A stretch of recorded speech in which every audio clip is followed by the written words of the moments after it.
Hello friends, welcome to my channel Dhanurdhar Pathshala. हमने चौहानों का जो राजवंश है उसको शुरू कर रखा है। उसमें सबसे पहले हमने वासुदेव चौहान के बारे में पढ़ा।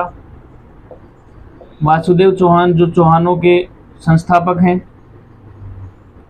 उसके बाद हमने अजयपाल चौहान के बारे में पढ़ा।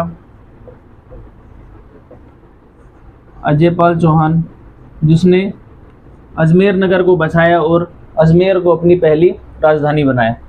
उसके बाद हमने पढ़ा अर्णोराज के बारे में या आनाजी। इसके बाद में जो महत्वपूर्ण शासक होते हैं वो थे विग्रहराज चतुर्थ।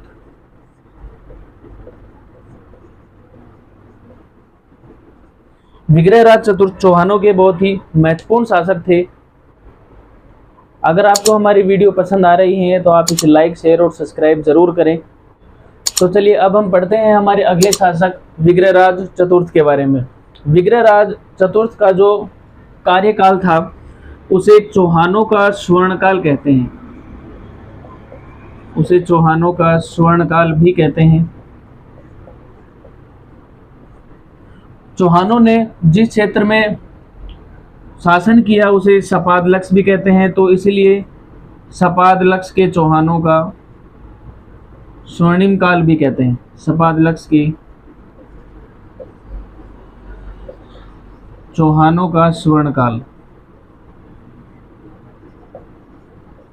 सपादलक्ष के चौहानों का स्वर्णकाल भी कहते हैं। अब इसके बाद में जो हमें स्रोत मिलते हैं विग्रहराज चतुर्थ के बारे में, उसमें सबसे पहला और महत्वपूर्ण जो स्रोत है, विग्रहराज चतुर्थ ने स्वयं लिखा था एक नाटक, हरिकेली नाटक। हरिकेली नाटक स्वयं विग्रहराज चतुर्थ ने ही लिखा था।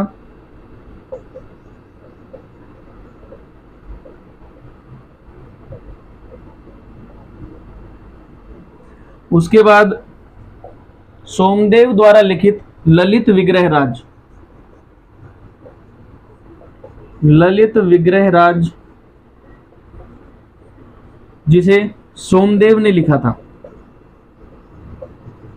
इसमें भी विग्रहराज चतुर्थ के बारे में हमें जानकारी मिलती है। ठीक है, ये थे हमारे कुछ महत्वपूर्ण स्रोत। विग्रहराज हमारे राजस्थान के जो पहले चौहान शासक थे जिन्होंने दिल्ली के ऊपर अपना अधिकार किया था। दिल्ली में उस समय तोमरों का शासक था, तोमर वंश का शासक था। तोमरों को हराकर उसने दिल्ली पर अधिकार किया, दिल्ली पर अधिकार किया और दिल्ली को चौहानों की नई राजधानी बनाया।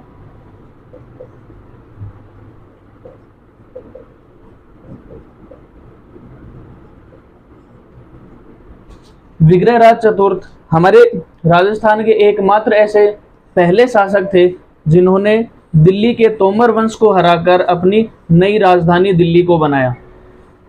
दिल्ली शिलालेख के अनुसार,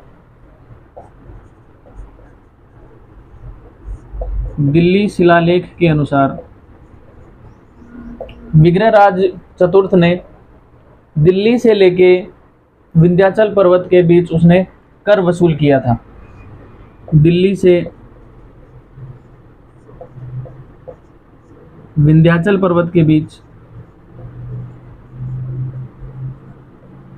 वाले क्षेत्र में उसने कर वसूल किया था। विग्रहराज चतुर्थ ने बिसलपुर नामक गांव बसाया और बिसलपुर बांध का निर्माण करवाया।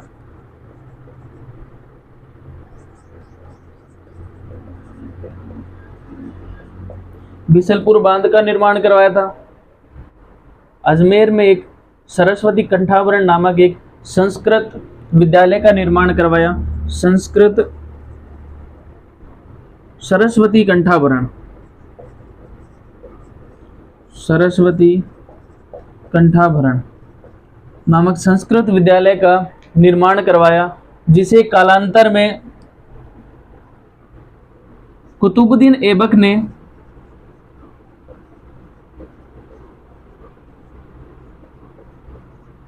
तोड़कर 2.5 दिन का झोपड़ा।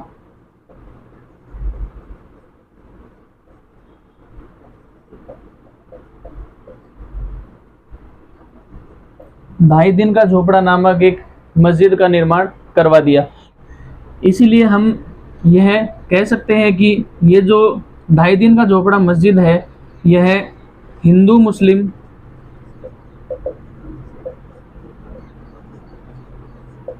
स्थापत्य पर आधारित है।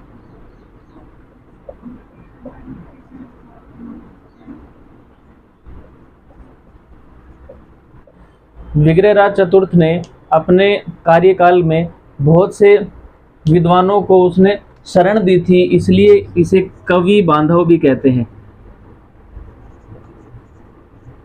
कवि बांधव भी कहते हैं या विद्वानों का आश्रयदाता भी कहते हैं।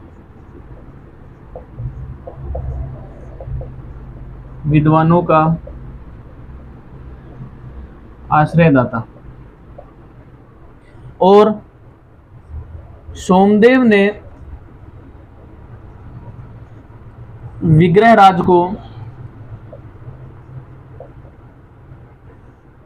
कवि श्रेष्ठ कहा है।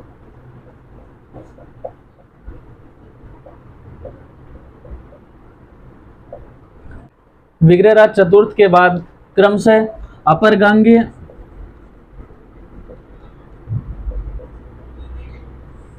व सोमेश्वर चौहान शासक बनते हैं।